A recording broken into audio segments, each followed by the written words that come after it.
Jeff Bezos sent shockwaves through corporate America on Tuesday, when he announced that he would step down as Amazon CEO after 27 years leading the company. But the man he named as his successor came as no surprise. Andy Jassy, who joined Amazon in 1997, 3 years after its launch as an online bookseller, has been running the tech behemoth's biggest moneymaker, cloud service provider Amazon Web Services, since 2006. On the same day Bezos announced his replacement, Amazon reported $12.7 billion in revenue generated by AWS in the last quarter of 2020, on company-wide sales of $125 billion, with operating income of $3.6 billion, a 37% jump year-over-year. Jassy's appointment serves as a clear view into Amazon's future and that of the tech industry. Its way forward lies in the cloud.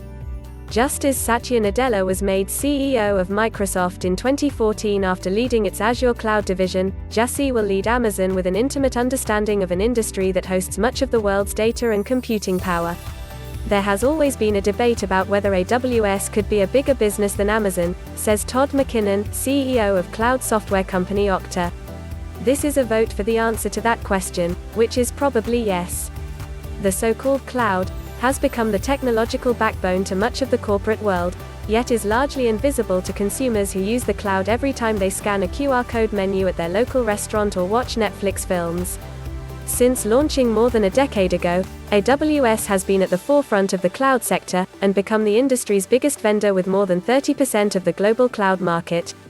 During Jassy's 15 years overseeing AWS, the business has grown into a $50 billion enterprise with more than 1 million customers, including Pfizer, Walt Disney and Johnson & Johnson. Jassy has single-handedly changed the face of computing, says Frank Slootman, CEO of Snowflake, the cloud storage giant that is both an AWS customer and competitor. The whole notion of a public cloud was pioneered by Amazon. Jassy joined Amazon fresh after his Harvard graduation in 1997, shadowing Bezos as a technical assistant.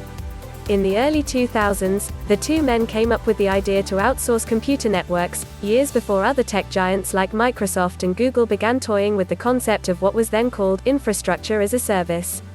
Once he launched AWS in 2006, Jassy set about evangelizing the lofty idea of the cloud, first by targeting small companies and startups.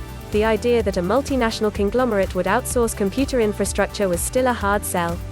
Okta's McKinnon recalls meeting Jassy after one of his speeches in 2009, when he was trying to get his own cloud-based company off the ground.